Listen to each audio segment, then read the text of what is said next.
Yeah, time is really flying, but it's really flying for you because you've been kind of traveling around the world promoting your book. Tell us, kind of just traveling around and promoting your book Delight. Well, it is a very intense experience. It was like a lot of discovery throughout the entire journey. Like when I was writing the book itself, there have been, of course, some uncertainties about how this will be perceived, how this will land among the product community, and this kind of like a chocolate egg. When you open, you have no idea. It was a little bit like that. What surprised me in a very positive way is that people perceived the topic in a very deep way and almost like quite personally. Of course, it felt like the emotion that are in the book are speaking to everyone and every industry. What did you learn from the product community about your concept? Were there things where like, hey, in my next version of this book, I'm going to update these things, or I want to expand on something? Yeah, so when I wrote the book, I was highly and very much inspired by my own experience itself. Like I've been building products that are globally used and loved by many people, like from Skype to Spotify, Google Meet, and Google Chrome. So to be honest with you, that shaped a lot my thinking, but also shaped a lot the content of the book. And the thing that I was a little bit worried about is like how would that concept and how would that framework apply to other industries and other type of products. The type of industry that got interested in the topic has been extremely different and diverse, which was a proof for me that talking about emotional connection is a topic that is universal, but also like connect all industries together. You are coming to Rochester soon for our ITX Product and Design Conference. What can people expect from your workshop? By the way, I'm really excited for this event to come. It's always a pleasure to teach this method. I've been teaching it at different places and different countries so far, and coming to the conference is a pleasure, of course. And it's going to be quite special because what I'm obsessed about while giving my workshop is I want to make it as much actionable as I can, meaning that it's true that most of my talks are about inspiration because like I want to make sure that I inspire people. And then the second day of the conference, you get to be up on the main stage giving a keynote.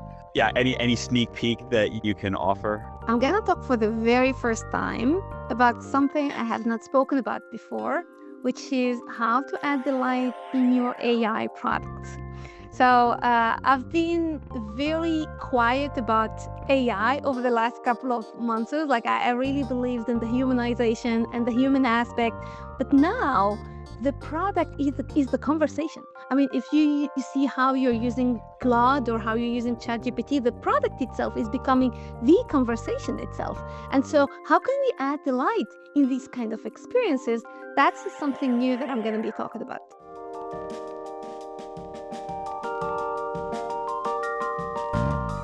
Dan, we just caught up with Nesrine Changuel. She was on the pod over a year ago, right before her book, Product Delight, hit the market. She's been on an international book tour and learning a lot in the process. Yeah, so much fun getting to catch up with her. And I'm excited. We get to meet her in real life when she comes to Rochester for the ITX Product and Design Conference, June 24th, 25th. She's going to be doing an amazing workshop and then doing a keynote on the main stage. She's got some really cool stuff coming out, so it's going to be great. Yeah, first time she's talking about this topic. It's going to be awesome. We look forward to seeing you there. Hey, Nesrine, you're back. Welcome back to the Product Momentum podcast. Thank you. I can't believe it's almost a year since we chatted on this podcast. Yeah, time is really flying, but it's really flying for you because you've been kind of traveling around the world promoting your book. Tell us, kind of just traveling around and promoting your book Delight. Well, it is a very intense experience. It was like a lot of discovery throughout the entire journey. Like when I was writing the book itself, there have been, of course, some uncertainties about how this would be perceived, how this will land among the product community. And this kind of like a chocolate egg. When you open, you have no idea. It was a little bit like that. And to be honest with you, I enjoyed every single moment of that. From the launch date, like the date the book was completely out on Amazon, till like the other days and months that follow that. Because what surprised me in a very positive way is that people perceived the topic in a very deep way and almost like quite personally. Of course, it felt like the emotion that are in the book are speaking to everyone and every industry. So maybe that's what made the success of the book itself. That's What awesome. what did you learn from the product community about your concept? Were there things where like, hey, in my next version of this book, I'm going to update these things, or I want to expand on something? Yeah, so when I wrote the book, I was highly and very much inspired by my own experience itself. Like I've been building products that are globally used and loved by many people, like from Skype to Spotify, Google Meet, and Google Chrome. So to be honest with you, that shaped a lot my thinking, but also shaped a lot the content of the book. And the thing that I was a little bit worried about is like how would that concept and how would that framework apply to other industries and other type of products? And so when the book went out, I've got and received a lot of feedbacks that actually relates to the topic and related to the framework, even if they are completely from other industry. Just to give you maybe an example of what I'm talking about, I was giving workshop about product light to companies that build project tracking software for constructions, and also gave the same workshop for companies that build software for baby showers list. And I mean, the type of industry that got interested in the topic has been extremely different and diverse, which was a proof for me that talking about emotional connection is a topic that is universal, but also like connect all industries together. I would love to hear more about that, and maybe just like what you've learned as somebody who develops product, having suddenly having this exposure to kind of the broad world of software development, kind of industry agnostic. Yeah, so the first thing that I learned is that there've been a lot of misconceptions. When I started talking about the light, a lot of people came for curiosity as well. Like, what does this person mean with product delight? And they just didn't come with zero knowledge. They came with bias and misconception. And I realized that there are three key misconceptions that I noticed throughout different events and different community gathering and networks. The first one is that a lot of people connect the light to the aesthetic element. They think of the light as the confetti, as the design, as the Easter eggs, and everything that are visual.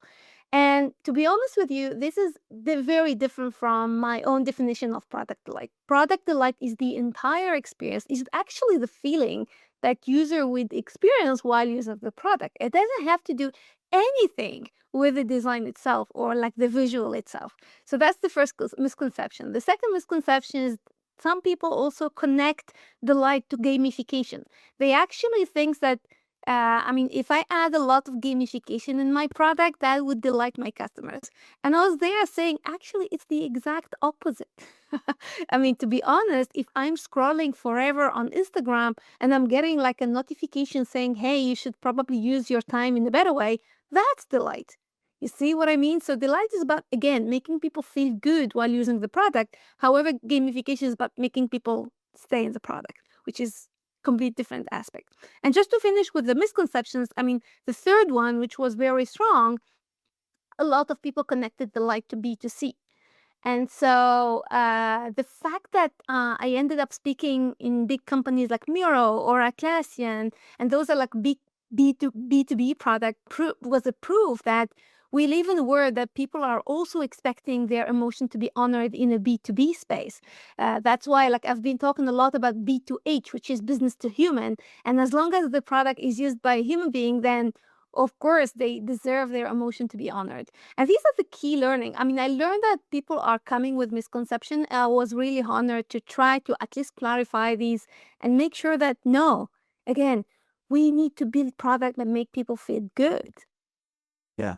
I'm gonna cheat because Dan and I also like have a consulting responsibility. So like the idea of like making people feel good while using the product, but not necessarily making them like feel like they're in a game or achieving something with the product. And this concept of like B to H, I really love those. I want to know, what were some of the barriers that you had to break down in order to get people to understand those concepts a little bit more at the level that you're trying to raise awareness to? Yeah, I think it was really important to speak product people language and give them the metrics that they all care about. I mean, let's be honest. The concept of emotional connection is not new. When we talk about emotional connection, this is a very well covered topic in design. Designers knows exactly what it means to build like emotional design. When it comes to marketers, the same. Like the very best marketing campaign are those who taps into users' emotion. I mean, think of Coca-Cola or Disney. I mean, how they do marketing and ads, it's all about emotions. The problem is that most people who actually came to my talks, etc., they came with this concept of, I mean, emotions are not our priority in our business and our strategy and our everyday's life. So for me, I had that mission of making all those like different functions talk the same language and like make sure that we achieve that goal of emotional connection. And so to achieve that, it was very important for me to evoke and talk about the metric that business and product people care about. And these are usually retention, revenue, referral, and luckily, and that's also proven by science and a lot of example, this, the light itself can double retention, referral, and revenues. And so I think that was the thing that really was more like an eyes opening for those people and say, okay, I care about revenue, referral, and retention, so I should probably give it a try. I think you said something there that really resonated in the emotional connection piece, right? And we have this concept of advocacy, and like you think about like a product you've used that like you don't feel anything when you stop using it either, right? Like, but if you care, right, like, oh, this is great, like you're gonna tell your friends about it, right? You're gonna pay for it. So I think unlocking in that framework is just like it's a really powerful message for me as a product person. Yeah, I also love the way that the metrics that you're talking about really actually tie back to business outcomes, right? Um, Absolutely. Yeah. yeah. So that's it, right? Just your workshop is going to go the whole gamut of, hey, concept to we're going to, create amazing business change. Uh, just a small set of topics to cover in one workshop, right? You are coming to Rochester soon for our ITX Product and Design Conference. What can people expect from your workshop? Oh, yes. By the way, I'm really excited for this event to come. It's always a pleasure to teach this method.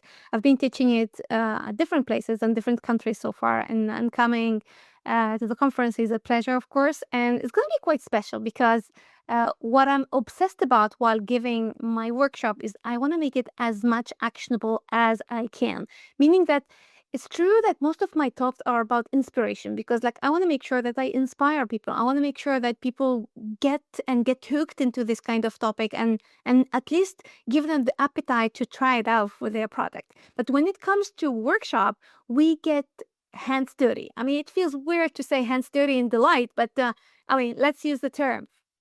So we alternate between like concept, learn about the framework, the different steps, and then try these concept on like group activities.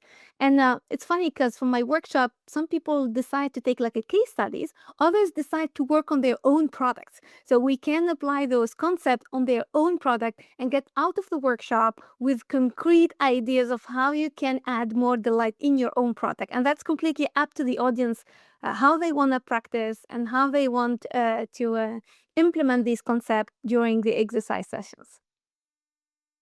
That's going to be a tremendous workshop. And then the second day of the conference, you get to be up on the main stage giving a keynote. Um, yeah, any sneak peek that you can offer? I'm really pumped to hear what you have to say.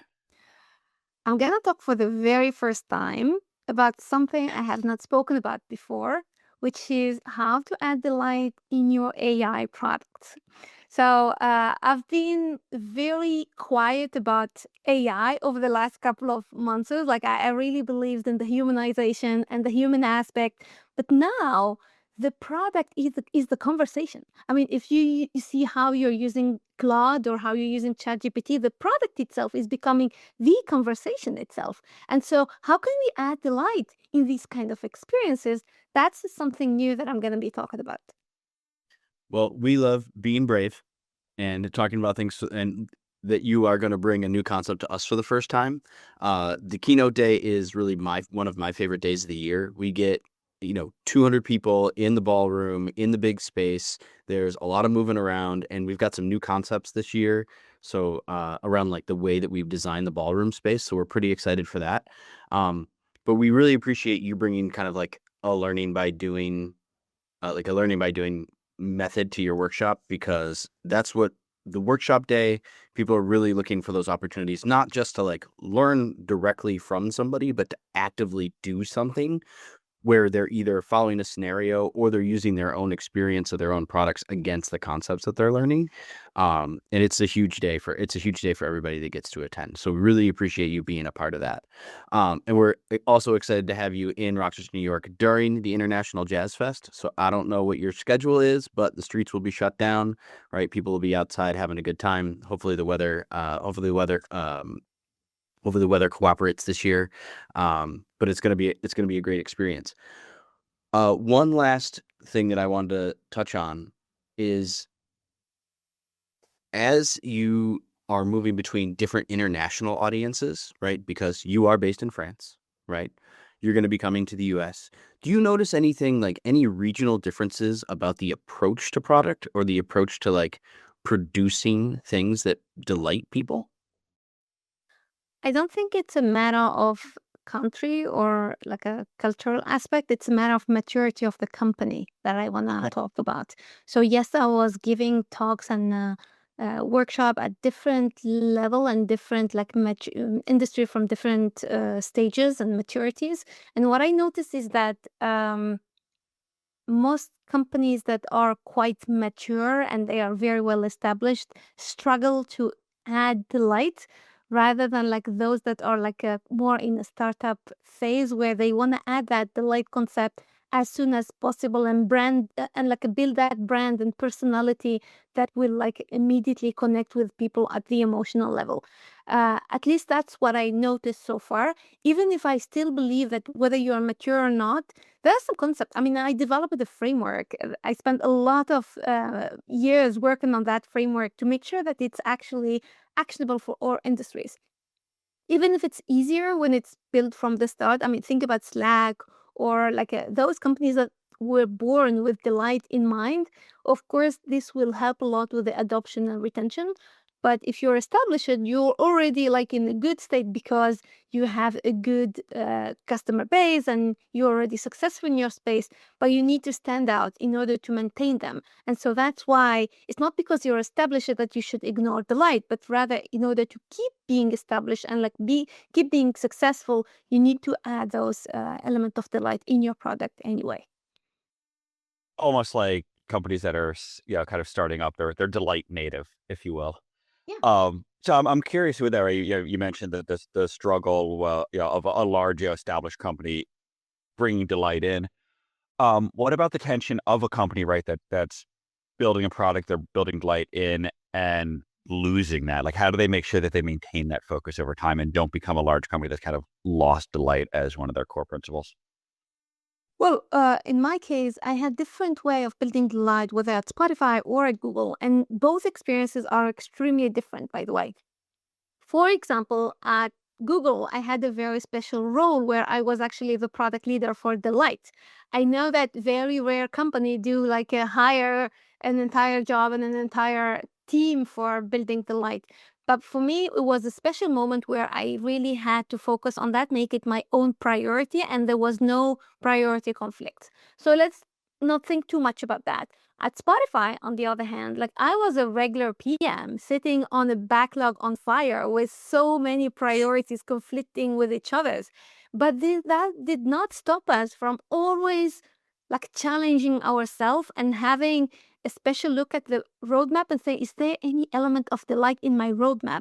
Not this quarter. I should definitely catch up and make sure that this doesn't remain. And I want to make sure that I will bring that delight in a regular basis. So what made Spotify successful and what is making it successful, or other companies, by the way, you might think of, is the fact that they think about the light as a continuous way. It's not like sprinkling joy on top of utility from time to time.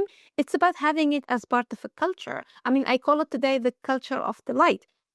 So pushing your employees and your teams and your product teams to make sure and think about the light, and also even challenge their roadmap and ask like, Are they element of delight in your roadmap? If not, I mean, don't punish them, but at least show that you care, because this is how you establish a culture of delight. And so whether you have like a complete dedicated delight role, in that case, good for you, or not, there are still always options to think delight and think emotionally within your product. Yeah, I really like the concept of building delight into your culture. And Dan, I like the reference of like delight native. You know, we hear so much about AI native and being built for speed. Can you also be can you be built for speed and also have delight built into your culture? And how do we balance the two of those? I think that's going to be a big part of product development moving forward. Um, when you come to Rochester, right? People are going to be excited to see you. What's the best way to approach you at a conference? Well, I'll be around most 2 days, so I hope. I mean, we'll see if I will be wearing pink, so it will be easy or not. But for the first day, it's gonna be mainly the workshop. But I will make sure to be like for all the networking events, they will be able to reach out. And of course, the second day, I'll be there for the keynote. There will be a panel, so I think people will easily get to me, and I will make myself available for that. In the meantime, even before the event, if they want to reach out for questions or requests or whatever, they can reach out on LinkedIn. That's the easiest way for me to answer all your requests. And I'm very, very much looking forward for this event. We are very excited to have you. Dan is campaigning for us to be the ones to intro you on the stage. So be prepared for our shenanigans before you before you get up there to talk. But we're so excited to see you in Rochester. Thank you for being with us today.